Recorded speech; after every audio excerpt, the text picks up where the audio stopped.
Aí galerinha, vamos iniciar o estudo sobre ondulatório, primeira aula sobre esse tema, certo? Galerinha aí do segundo ano. Ondulatório, na realidade, o próprio nome já sugere o que é que a gente vai estudar. A gente vai estudar ondas, certo? As ondas, na realidade, o que a gente pensa que é uma coisa, na realidade é outra. Quando a gente pensa que é outra coisa, na realidade é uma. Então vamos lá, sem arrudeio nenhum, vamos para a parte introdutória do que seja ondulatório. Nós podemos classificar essa parte do ondulatório em dois: as ondas e os pulsos, certo, pessoal? As ondas são uma perturbação que transporta energia, mas não transporta matéria. Então perceba uma coisa: uma onda é aquilo que carrega energia, mas não carrega matéria, certo? Eu quero que você imagine aí uma onda do mar. Uma onda do mar. Se você tá lá no mar, aí vem aquela massa de água, né? Em forma de onda assim entre aspas mesmo. E se você ficar no seu lugarzinho, ela não vai te levar para canto nenhum. O que é que vai acontecer? Você tá aqui, certo? Então imagina que tá aqui. Tô ganhando nada da Nivea para fazer propaganda, então ó, você tá aqui. Aí lá vem aquela massa de água em forma de onda, aí ó, você tá na água. Em vez de você ser carregado, você apenas sobe e você desce. Você sobe e você desce por vários motivos, mas um deles é porque a onda ela transporta energia, certo? Por isso que ela faz você subir e descer. Só que ela não vai lhe transportar para frente porque ela não transporta matéria, beleza? E a outra parte da ondulatória é os pulsos. O que é um pulso? Não, pulso, pessoal, é um pedaço de uma onda, é um fragmento de onda, certo? Então, a onda ela é um conjunto de fragmentos. Um conjunto, são várias partes. A onda ela é um pedaço todo. Então a onda é como se fosse uma pizza inteira e um pulso é como se fosse uma fatia, né? Ficou melhor de compreender, não foi? E a gente pode também chamar esse fragmento de como sendo uma única vibração. O pulso ele é uma única vibração de uma onda.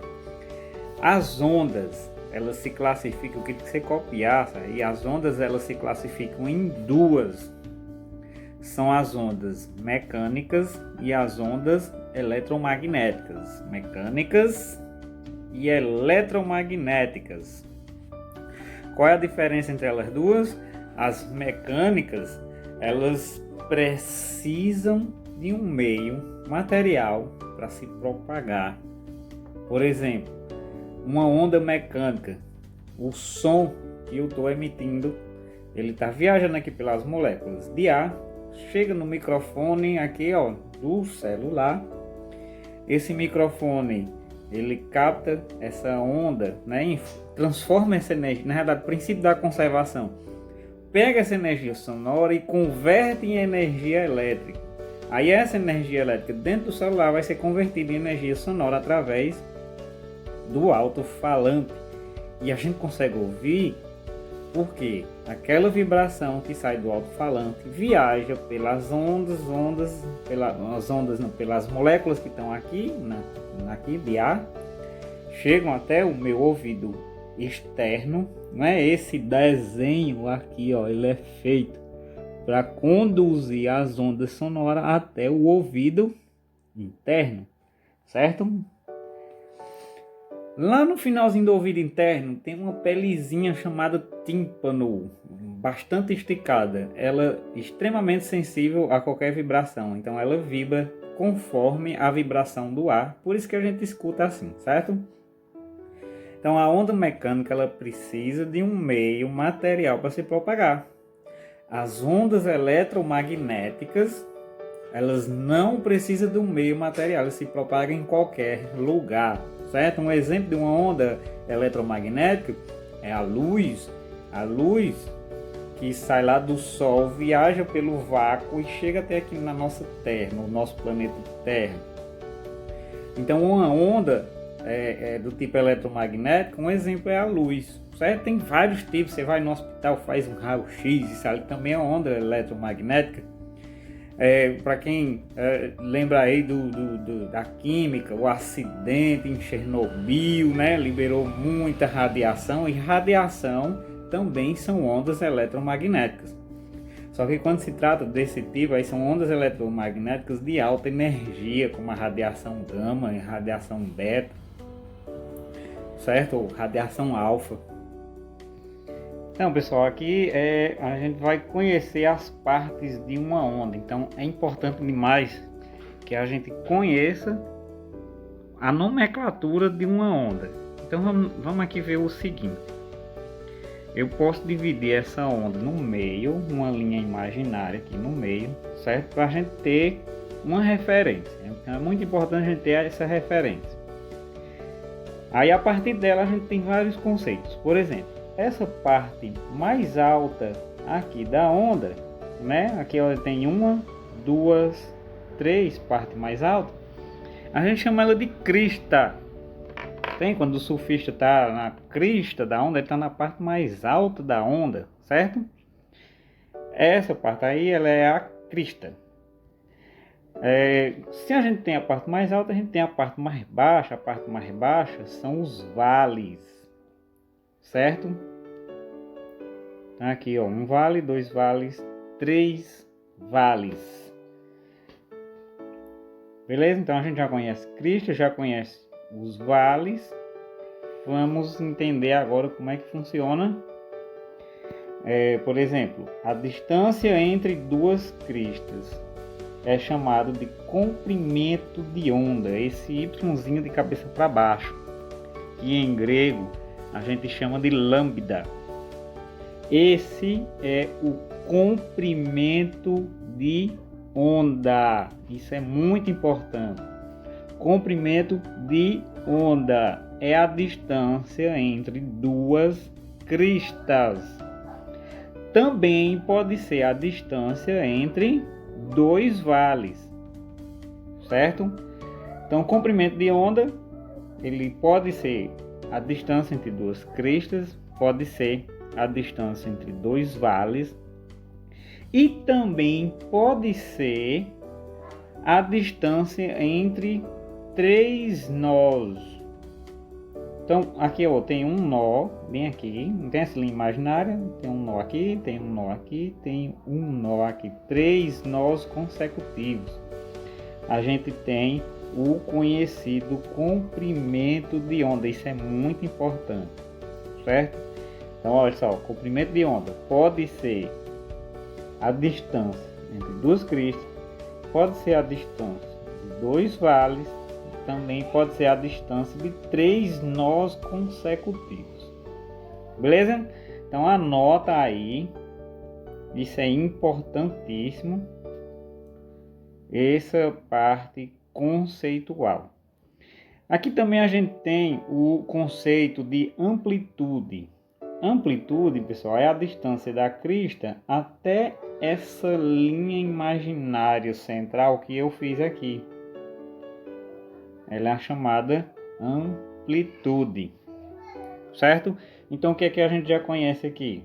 A gente já conhece crista, que é a distância entre duas consecutivas, é o comprimento de onda, que também pode ser a distância de dois vales ou 3 nós consecutivos, certo, pessoal? Então é muito importante você compreender aí o conceito de comprimento de onda. Compreendido, pessoal, as partes que compõem uma onda, é muito importante também frisar e lembrar os conceitos de frequência e período, que nós já estudamos lá no movimento circular, certo? Mas aqui eu posso dar um spoiler, né, para você. Eu também vou deixar aqui na descrição do vídeo o link da videoaula sobre frequência e período do movimento circular. Ele se aplica à ondulatória também. O spoiler é que a frequência, né, que é um número de coisas que a gente faz num determinado tempo, ela pode estar atrelada ao conceito de período, que é o tempo decorrido para que determinada coisa aconteça. Então a gente tem aí dois conceitos que se entrelaçam e que a gente pode resumir em que frequência é o inverso do período. Matematicamente a dedução fica assim, ó, frequência é 1 dividido por t, beleza? Onde f é a frequência e t é o período. Só lembrando que em ondulatório é muito comum usar as unidades de frequência em hertz e segundos para o período. E então, entendendo profundamente os conceitos de frequência, período, comprimento de onda, certo? A gente entra agora na equação fundamental da ondulatória. A equação que rege toda a ondulatória, certo? Essa equação ela é bem simples de ser compreendida. Ela faz relação da velocidade de propagação de uma onda. Essa velocidade ela é diretamente proporcional à sua frequência vezes o comprimento de onda, certo? Eu inverti aí, mas não tem problema. Muitos autores vão colocar assim, ó, que V é igual ao comprimento de onda lambda vezes a frequência. Essa é a equação fundamental da ondulatória. Anota aí bem direitinho o que cada letra significa, porque ela, como o próprio nome já sugere, é fundamental para a resolução de questões sobre ondulatória. O V ela é a velocidade em metros por segundo, velocidade de propagação da onda em metros por segundo. Comprimento de onda é a distância entre duas cristas, entre dois vales ou entre três nós consecutivos. Deve ser em metros e a frequência deve ser em hertz, Hz. Hertz são ciclos por segundo.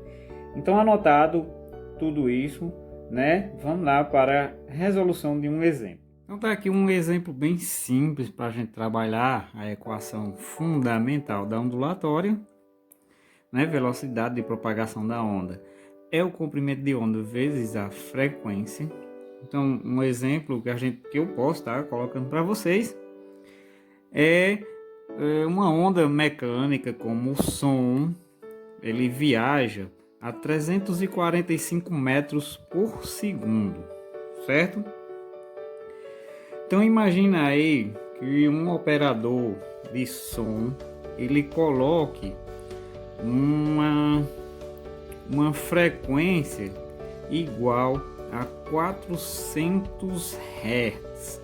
Minha pergunta é qual o comprimento de onda dessa onda mecânica, dessa onda sonora, certo? Minha pergunta é qual é a distância entre essas duas cristas, que a questão não está dando. Aí você aplica diretamente, não precisa transformar nada, já está em metros por segundo, já está em hertz. Você apenas substitui a velocidade da 345, o comprimento de onda é o que eu estou perguntando, e a frequência é 400. Eu posso me facilitar, né? Vocês dêem um jeito aí de entender. 345 dividido por 400, isso vai ser igual a 0,86 metros. Certo, pessoal? Como deu o número decimal, esse 0,86 metros pode ser representado por 86 centímetros, certo? Por 860 milímetros. Vai depender da intenção da pessoa que está criando a questão. Entendido uma vez a aplicação da equação fundamental da ondulatória, agora basta treinar. Vamos lá? Existem vários exemplos para se utilizar do raciocínio lógico nesse tipo de questão. Então é muito importante você estar treinando esses conceitos. Vamos lá?